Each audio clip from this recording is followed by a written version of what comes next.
So we'll get started with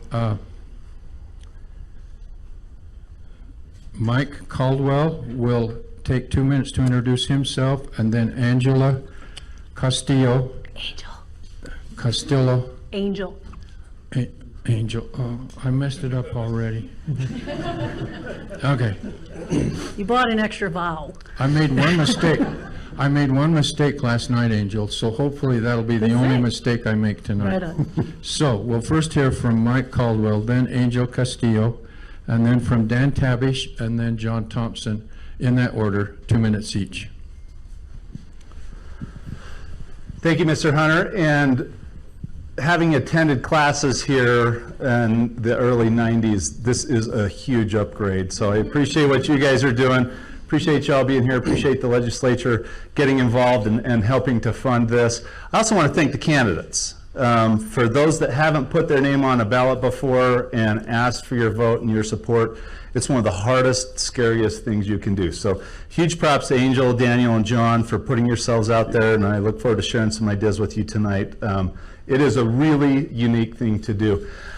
One of the reasons I'm running for, again, and I'll quickly just say there are 3 others in the room that I counted. Councilman Nadolski, Councilman Stevens, and I saw one other, Lopez in the back. Thank you for being here. It's the Flaming Lips tonight. We'll have 8,000 people downtown. It's one of the most popular concerts we have in the Twilight series. So you guys all taking the time to be here, putting on your suit and ties, and having to listen to all of this, props to you all. One of the reasons I ran for mayor the first time was because I grew up in Ogden. I went to Weber State University. I graduated in the early 90s. When I drive down 25th Street in the early 90s, you'd roll up the windows and lock the doors and kind of peer over the door jamb because there was not a lot happening downtown. And one of the most amazing things when I worked for the Olympic Committee back in 2002 games was we had 106,000 people that came downtown to see what was going on and to celebrate our community. That hadn't happened in my lifetime, and we're starting to see that happen now. I love this community. I've been involved in all kinds of different boards and organizations here. When the Olympics ended, I founded the Goal Foundation, which produces the marathon and the we have the DO Tour and a whole bunch of other things. And we had 3,000 people that volunteered during the games that wanted to know what's next. What do we do next? A lot of people in this room, I'm looking around, I see a lot of familiar faces, have shown up at 3 in the morning to schlep barricades and to get involved. It's leadership that matters, and it's how we embrace and go after this community. We will have, this year alone, over 200,000 people that come downtown to either go to our concert series or anything else, and that leadership really matters. Connecting with our community really matters, and that's something I've done for well over 20 years. Is that the, Yeah. Oh, that was right here. Okay, that's something I really want to continue. It's something I'm really passionate about, and I appreciate you all being here. Your being here reflects that you want to be involved in what's happening in the community, and I totally celebrate that. So thank you all very much.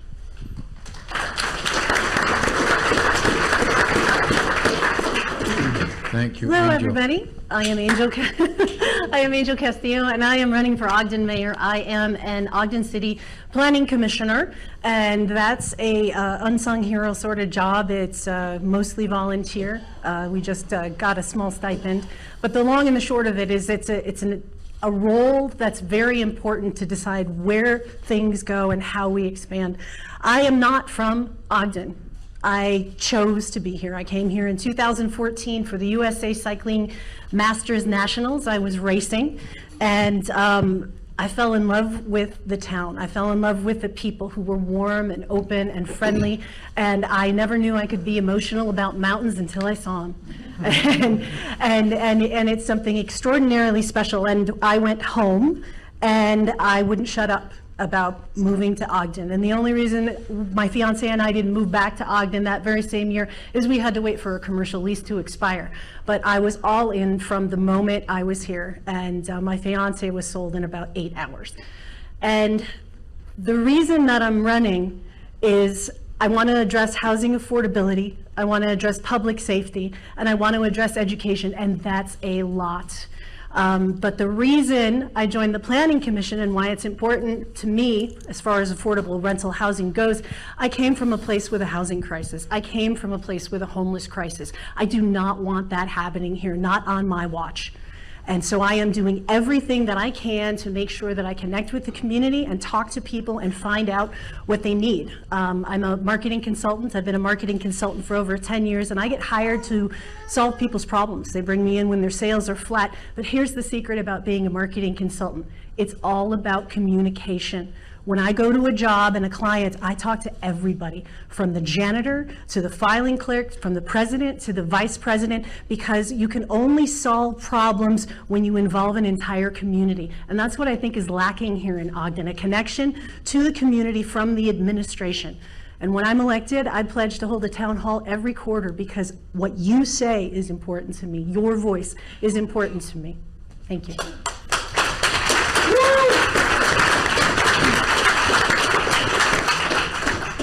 Dan.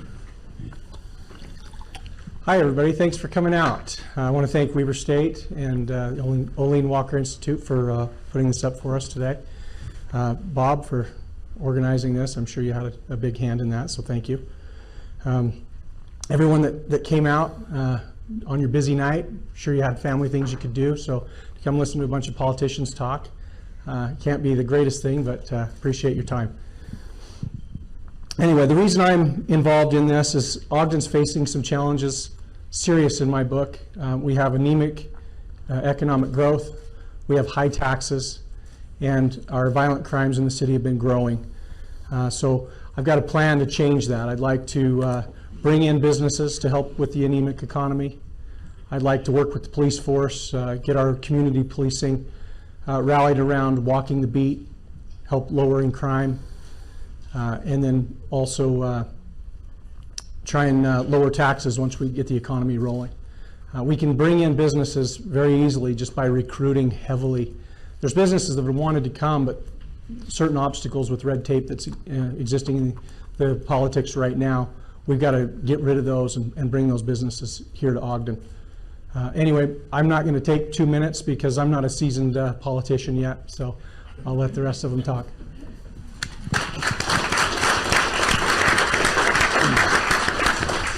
John. Good evening, everyone, and also thanks for being here, and Bob and your crew, thanks for hosting this.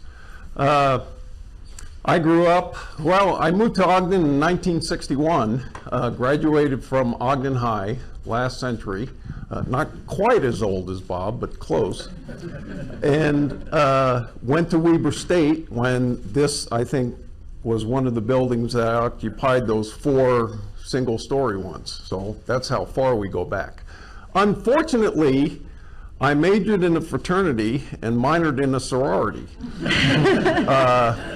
Also, all my good friends, mostly or all of them LDS types, went on their mission, and little 17-year-old Johnny had nothing to do. So what did my older brother convince me to do? Join a gun club. The name of that gun club was called the United States Marine Corps. So that worked out okay on both counts. One, I'm still married to that sorority lady for 51 or so years. And 2, after I got out the first time, I went back in, made it a career, and after 20 or so years, decided to retire. I have been to different countries, but we chose, now she's in charge, to come back to Ogden. So I love this place. Look at the mountains, look at the snow, look at the green. It was great. So my mom also taught me to serve, to give back to the community, protect people. There are not any bullies here in Ogden, but to serve. So that's the reason I'm running. And I think I can order a fresh set of eyes on what's going on here. I live in a great neighborhood. I don't really have the feeling that there are really many problems, but I always think that we can improve what we're doing, and that's what I'd like to do. Thank you.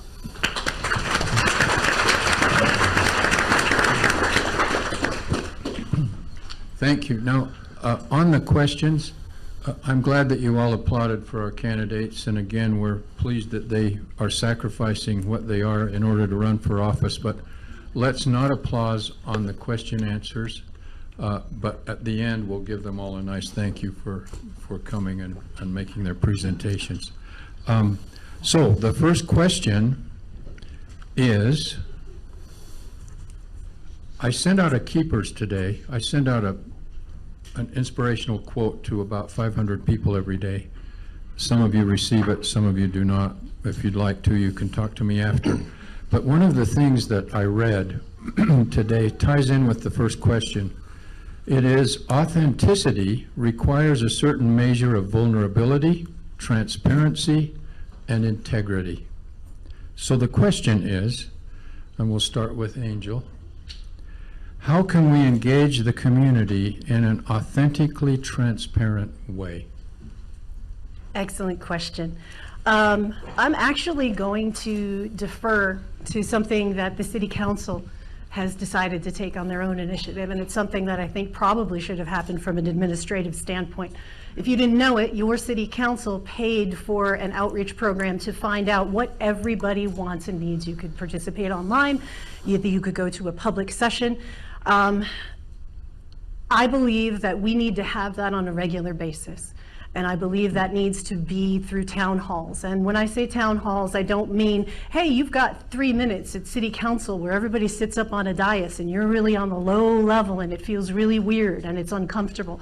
I'm talking about in a room with a table, things recorded so that we can track them, but an actual conversation between a mayor and the people that are a part of the community, because you can't possibly expect to be effective as a leader without knowing what your troops want. What are the different wants and needs? And what people on the East Bench want are very different than what people on East Central want. And we need, and that's why we have separate City Council members for each of them to represent those needs and to bring a voice to the table.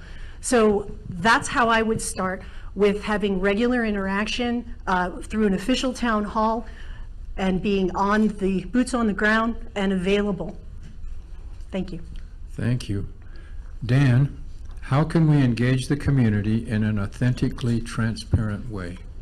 Well, a couple different things we could do. The first thing would be to have an open door policy for the mayor's office.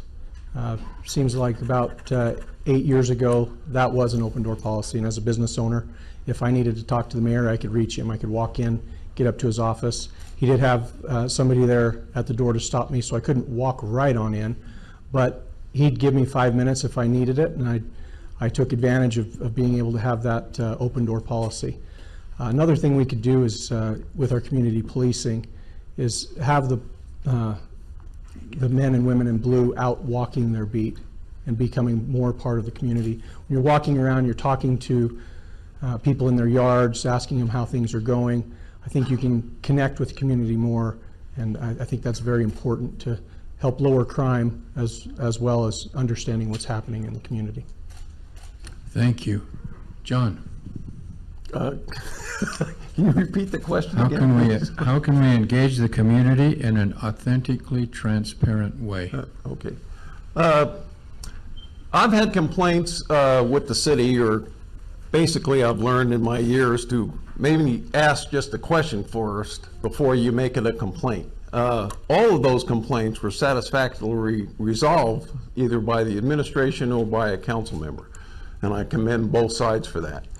In that regard, I think there are many, many things that are being discussed that we don't know about, that the office people, the police department or the community and economic development or the parks or public works might be doing. You really don't find out about that until you go to the council meeting when that decision is going to be made or voted on to be implemented.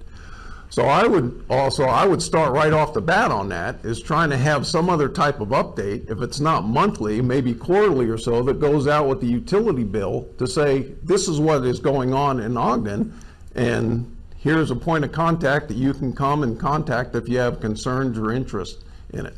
Thank you. Thank you.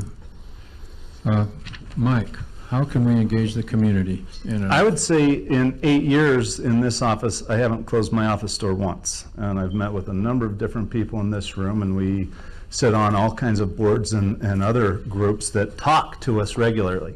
One of the things I kind of tongue-in-cheek talk about all the time is that when I introduce myself, I say I'm the primary complaint department for Ogden City, because a lot of that does come to us, and we work hard on that. One of the things that I'm extremely proud of is that in the last year, the Ogden City Police Department has reduced Part 1 crime by 20%.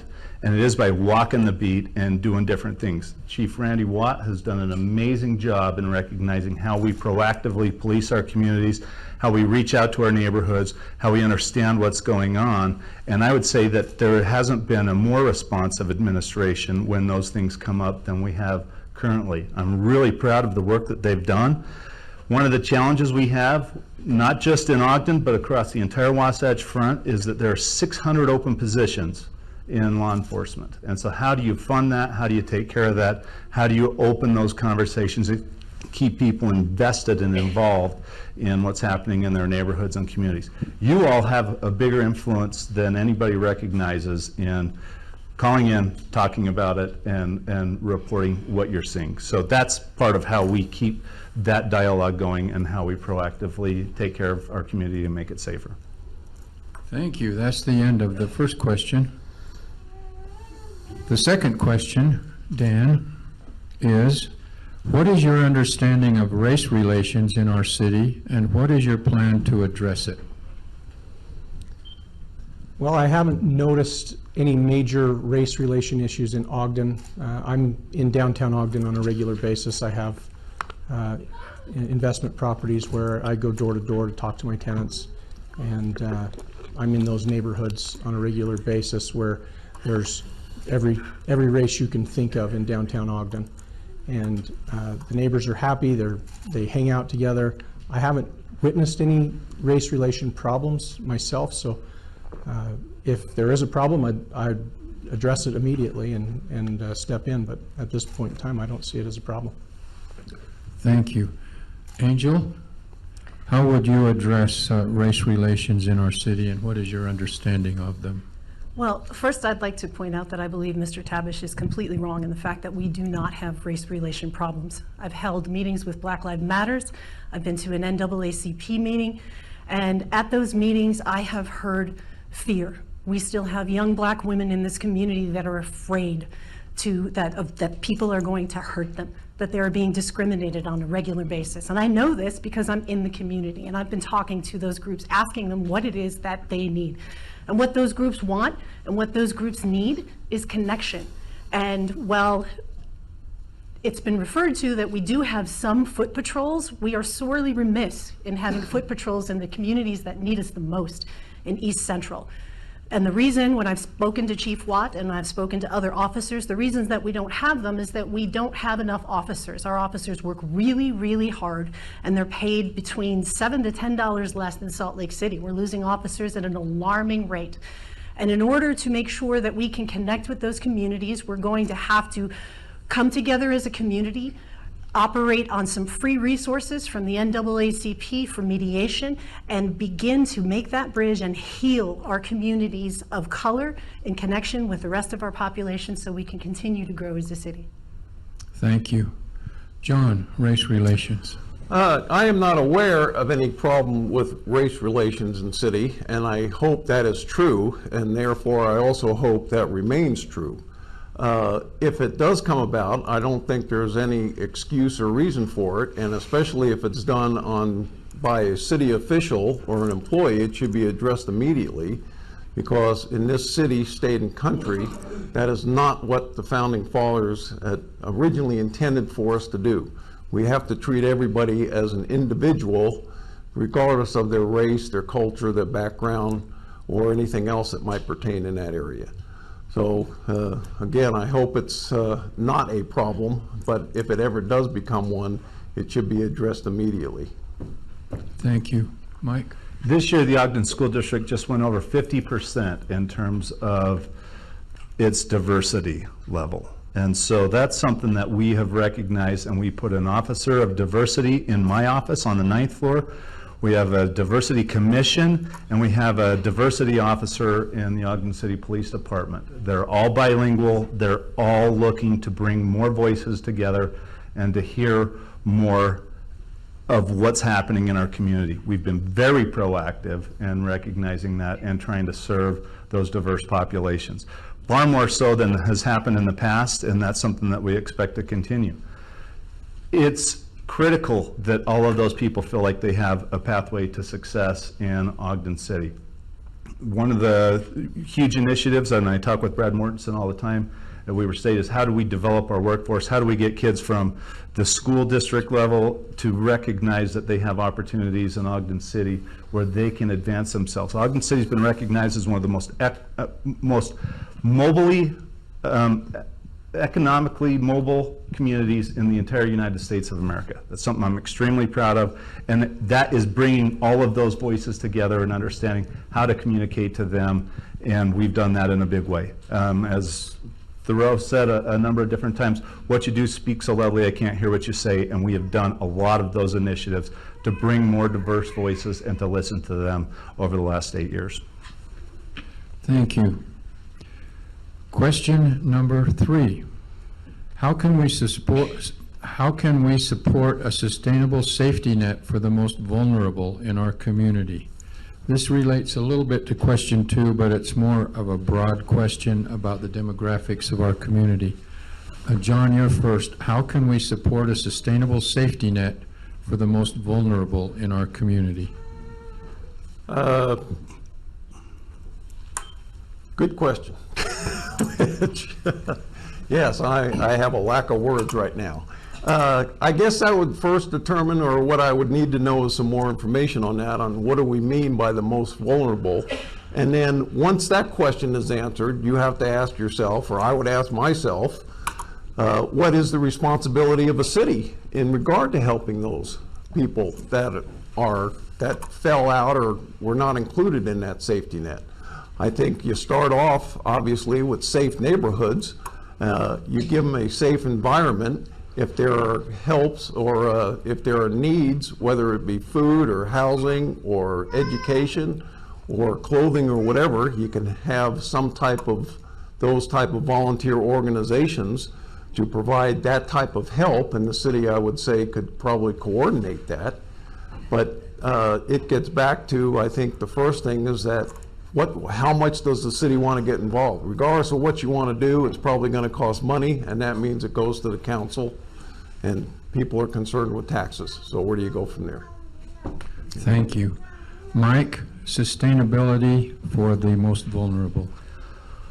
That's a really dynamic question, and we saw what happened in Salt Lake when you had a whole group, a whole population of people around the Rio Grande area that were the most vulnerable and the most unable to care for themselves, and they kind of came in with a heavy hand and swept them all out. One of the things we've been working on, a big part of that comes from Weber County.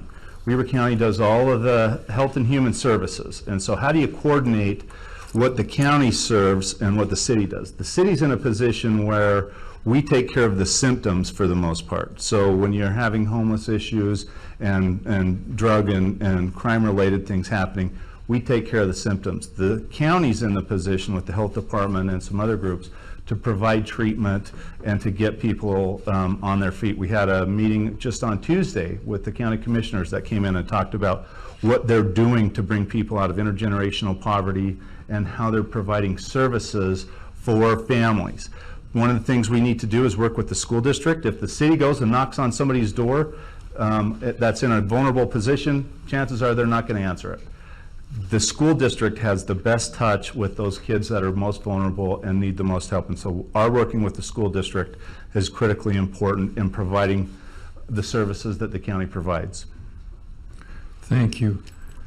Dan, sustaining the most vulnerable. So Ogden City does a fairly good job with this. In working with low-income housing for 25 years, we've got Catholic community, the local bishops, and we also have a spot if someone's living paycheck to paycheck, if they have one hiccup, they can be evicted. And if Catholic Community Services doesn't step up and help them save their home for that month, a bishop steps in, or maybe neither. If that happens and they do end up homeless, we do have a place down below wall there that if they can go down, they can get on a waiting list, get into an apartment there. Hopefully it's a short period of time and they're back on their feet. I've had multiple people that they've been through the system, they've been evicted, they're coming back around, Catholic communities assisting them. They'll pay 3 months up to 6 months of rent and get them back on their feet. So we have a relatively good program in place. I think the homeless population is at the most risk, and we've done a fairly good job with that, having that housing down below Wall Avenue. Thank you. Angel, supporting the most vulnerable. Supporting the most vulnerable is something that we're failing miserably at. I'm a board member at YCC, and I see daily what happens when people encounter a domestic violence situation or a $600 unpaid expense. And we as a city are not interacting with our nonprofits that are doing the good, heavy work that they are. We have nonprofits in our community that are experts at that, but they need some extra guidance. And I believe that a city should support them. A city should take the office of mayor should be able to pull its authority to sit down with the nonprofits, find the common thread that flows through them, which is children, and give them marketing support. It doesn't necessarily mean money. We can provide resources to pool together our nonprofits, write a collective grant, and back it with the city. That's something that it just takes effort. It takes coming together as a community. We have an amazing amount of assets within our community. You all are technically employees of the city if you want to be involved, if you want to be engaged, if you want to make change.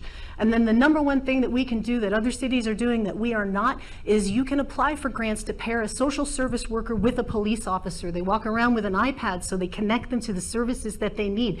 They're not threatening. They don't have a badge. They don't have a gun. They give them a card with their name that they can call, that they can follow up. We need to be more active in utilizing free resources from the state and the federal government to start addressing our problems of homelessness and of lower income challenges. Mr. Hearn, I'll take my 30-second rebuttal to that because we have generated hundreds of thousands of dollars of grants to address just that. And we have the largest homeless shelter in the entire state of Utah. So we're doing far more than our fair share compared to every other city along the Wasatch Front. So I think that you all need to be considerate of what that cost is and what we're doing, because we have hit every single state resource and we have generated hundreds of thousands of dollars in grants to help address that. And we're doing far more than anybody else along the Wasatch Front. And I'd like to second that because I am in the trenches. I'm down with that community that's at most risk, and Ogden City has done a fabulous job with it. So Mike's exactly right on that one. Anyone else? Yes, I am also in the trenches, and I don't rent them property. I actually help get them connected to services that they need. And we don't have a single officer walking around with a social worker, which is available through a grant through state and local or state and federal government. We are not taking enough steps. I'm not saying that we haven't done anything. I'm saying we're not doing enough. Thank you. Question number 4. This is you again, John. In your opinion, what percentage of the Ogden City budget should be allocated to community economic development?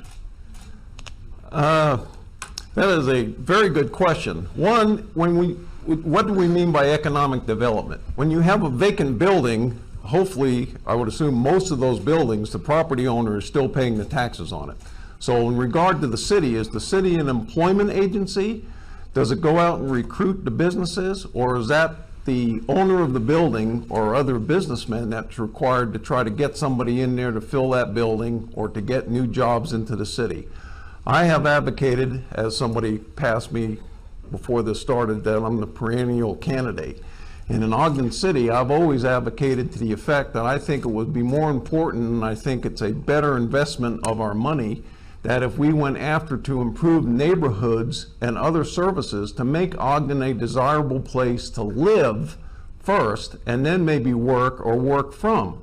I think we would spend more money of those people living in Ogden than we would just by hiring somebody to work here.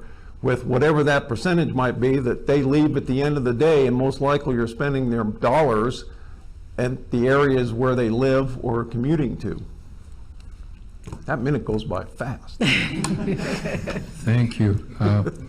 Mike, what percentage of the budget do you think should go to community economic And I wouldn't development? put a fixed percentage on that. I would say, what is your return on investment? One of the things we've talked about is a lack of revenue to do more road work, more park work, more youth recreation work. I mean, there are we leave the budget season every single year feeling like there are tons of issues and ounces of resources. And so is the solution to slice the pie in ever smaller slices, or how do you look at and measure return on investment? So one of the things that I'm really proud of in Ogden City is we kept our history for the most part. We haven't kept all of it, but we've kept a lot of it. And 30 years ago, we had 43 buildings on historic 25th Street, 35 of them were vacant and boarded.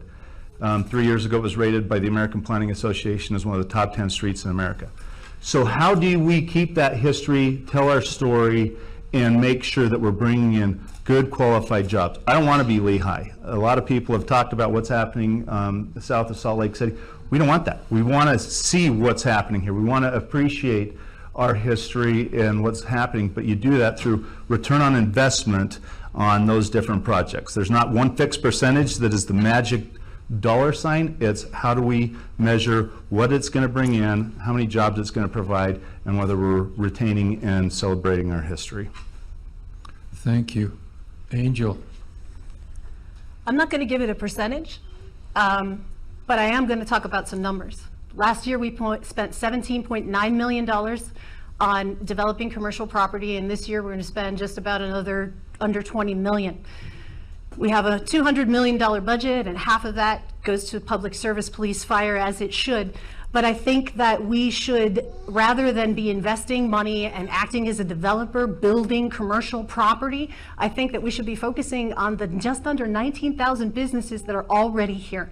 Those businesses could benefit from microloans, from grants, and asking the question, what do you need? What do you need to grow your business by 1, 2 employees? Think of the impact that would have. How can we help you as a city get connected to resources and asset to grow who you are, where you are right here, stay local? So I believe that economic development does play a part in the city. I'm just saying we take some of those eggs out of the basket that are going out of state and for bigger companies that are out of our city, and we put more of them in the basket right here at home with our own gritty, bootstrap, startup entrepreneurs. Thank you. Dan, community and economic development. Yeah, also, I'm not going to put a number on it. Return on investment makes sense, but it depends on what that return on investment is. If you amortize it over a 20-year period, which is what a lot of our TIF investments doing these days, it takes too long for the city to get their money back. So I think we need to reduce that down to 10 years or less if we're trying to attract a new business and spend our dollars to bring them here. EDC Utah, every year we're clamoring to try and bring businesses to Ogden. And if we have that carrot to bring them here, we can bring in good businesses that will help grow the tax base. If we grow the tax base, then that's better for the next business coming in, and the next business, and the next business. You've got to attract a really good business to get 2 or 3 other local businesses to locate next to them. And that's how we grow Ogden. Thank you. Here is the last question. After serving as mayor for the next 4 years, what would you hope to say will have been your major accomplishments? Starting with Mike. One of the things we've worked for a decade on is connecting our community. So we're in first quarter of next year on the tee to have the FTA fund almost $100 million bus rapid transit system that comes from our downtown to the university and to the hospital. One of the things we've worked on is master planning for transportation, creating a walkable, bikeable, active community. I mentioned earlier, right now we have 8,000 people downtown for one of the Twilight concert series. We've created a community people want to come to. We've created a community that is very competitive and very unique along the Wasatch Front. I would expect in 4 more years, we're able to get a lot of those projects done, and then I look forward to fishing a lot more and doing some other things. But I do believe, when we saw what happened after the 2002 games and the resurgence of our community, the excitement of our community, look at Forbes and all of the different recognitions we've had. CNBC rated us as one of the top 12 boom towns in the United States of America just last year. There's been a lot that's gone on. And I appreciate the economic development question. Right now with BDO, we have over 13 million square feet under roof because of the TIF and the RDA that went on down there, and over 7,000 employees that are there. That is economic development that works, and that's what I'd like to see continue into the future. Thank you. Dan, looking back on your 4 years as mayor, I would like to relentlessly recruit businesses to Ogden. Bring those businesses here so we can grow our tax base. That'll give us economic prosperity, true long-term economic prosperity. I'd like to lower crime. I think our violent crimes have gone up over the last 8 years. Some of the other crimes have gone down, but overall violent crimes have gone up. So I'd like to say after 4 years, we've brought crime down to levels where it was 8 years ago. I'd also like to lower taxes like Layton City has done over the last 3 years. They've lowered their taxes 3 times in 3 years. Around the state, everyone is growing. Ogden is 38% below the average of the rest of the state in economic growth. 38% below the average of the rest of the state. That's just unacceptable in my book. So what we need to do is bring in those businesses that can help grow our tax dollars. And after the 4 years, I think I'll be able to say that I've done so. thank you. John? I would hope one of my main accomplishments would be that the word tax would not be used as a bad word anymore. Democracy, as the saying goes, is funded by tax. The key is whether those tax dollars are being spent the way the majority of the public wants it spent, and is the public getting a investment back and worth for what those taxes are spent on. This book, I'm not a good filer, I just happened to come upon it, was about taking a taxpayer walk through services and sites of Ogden City from 2000. So if we want stuff, we should be willing to pay for it, whether that is attracting businesses, making Ogden a great place to live, attracting families that want to live here and work outside or preferably inside Ogden. But we have to get rid of that all tax raises are bad philosophy. Thank you. Did I? Angel. Well, at least I didn't mispronounce it this time. Right? Angel, when you look back on your 4 years as mayor, what would you like to see? When I look back on my 4 years of mayor, I want to know that I live in a town that a nurse can come home from a midnight shift at McCady and take a run and feel completely and utterly safe. I want to live in an Ogden where you can let your teenagers walk home from the movies and not worry about them having to be harassed by a drug dealer or a gangbanger. And the thing that it's going to take to move those forward is fiscal sustainability. And we are not fiscally sustainable right now. And what does that mean? Fiscal sustainability means that all of our infrastructure has enough money socked away to fix it. You want to know why we have potholes and streets that are falling apart?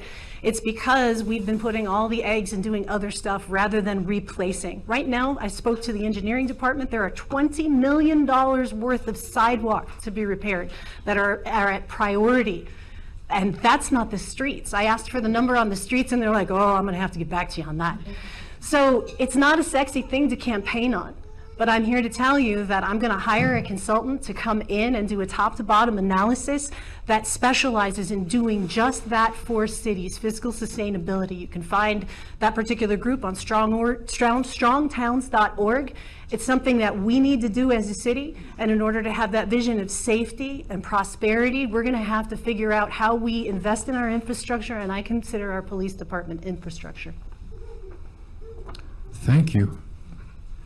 Now, this is your chance to say the last thing you'll say to these people before they get their ballots in the mail and go vote. So we're going to start with John, and you have 1 minute for your closing remarks. Thank you very much again for coming tonight. I will offer that besides being an unusual looking candidate, as I've been told more than once, I want to serve Ogden. I am living here because I think it's a great place to live. I have nothing but compliments for the current administration and the city council. I just have a different view of things sometimes. I hope to work with the council and improve items, services that are going on in Ogden. I can't give a specific one because I don't have a big burning issue on what those problems might be. But I would give you my undivided attention and service for as long as I'm in office. And to go off the last comment there of my accomplishments, I would hope to say when I leave office, because I'd only like to do it 1 year, I am getting up there a little bit, and the wife would like to spend some other time. She does like to travel, but we always like to come back here. That if you do vote for me, remember that if you don't do it this month or next month in August, you may not get the chance in November. So when I do leave, saying, thank you for voting for me, he did as good a job as Mayor Caldwell did. Thank you. Thanks, John. Dan. You know, when Mike took office, he inherited a city with high job growth, low crime, low taxes. Where are we today? 38% below the average in economic growth. Second highest property tax rate in the state. Double-digit tax raises multiple times over the last 8 years. We should be lowering taxes like Layton City has done over the last 3 years. 3 different times in 3 years. Our city management team will pick the CAO out. His salary is $247,000 last year. That's more than the governor makes. Governor of the state of Utah makes less than our CAO. We've got a lot of things that we need to do to help the city. I think I've got the good ideas to do that. I want to step in, lower taxes, increase economic profitability, and lower crime. Those 3 things we can tackle. There's going to be a lot of other things on the table like potholes, and if we have economic prosperity, we can pay for those potholes. Anyway, thank you for coming out. I appreciate it. Thank you, Dan. Angel. I want to serve you as mayor, and my administration is going to be based on transparency and communication. Quarterly town halls, bi-weekly report cards from the administration on social media, so you know what's happening. And I got to tell you, it's not sexy to talk about it, but we cannot cut taxes. That is incredibly foolish to cut taxes when we have an infrastructure that is crumbling as it is. The current administration is trying to do the best that they can with what they have, and I just want to restructure that, but I think it's a fool's errand to cut taxes. It would be dangerous for this town. And with regards to development, local.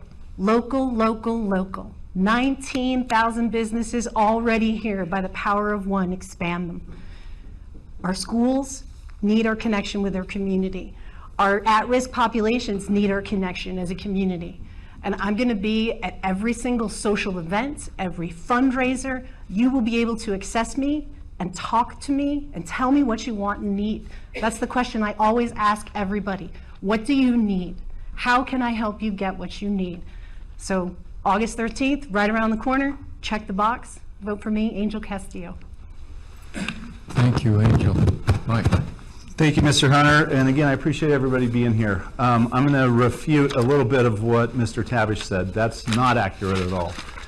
Last 8 years, we put $131 million into infrastructure projects, whether they're roads, sewer, stormwater, culinary water, a water treatment plant. That's something we recognize, and that's something we understand is going to be part of what's happening in the future. Next 30 years, they're estimating that we're going to double our population along the Wasatch Front. And how does that look? Do we want to look like Lehigh? Do we want to look like some of those other areas where it's just a crush of people and traffic and everything else? That's not the Ogden I grew up in. It's not the Ogden I want to live in. we have collectively had conversations about how do we plan for that? How do we do more high-density housing downtown? How do we make it more walkable, bikeable? How do we address public safety? Part of that was, we've done 250 homes that we've taken out of the rental pool and put homeowners in, put families in, made these neighborhoods a lot safer. We don't want to be that transient kind of community where people come in and rentals just turn and flip and everything else. We have worked really hard to go in and make some changes in our neighborhoods and create that safe, walkable neighborhood. I completely agree with Angel in that I want I have two brothers that are doctors at McCady, and I want them to be able to go out for a run or go out for a ride or whatever. Part of the reason I rode my bike to work every single day for a year was to promote that kind of sustainable, active transportation and a community that embraces each other. The more we connect with each other, the better we are overall. And that's something I'll continue to do, and I've tried really hard to do over the last 8 years.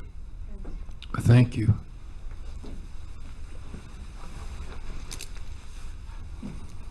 I teach my students, when they write a paper, to make every word fight for its existence.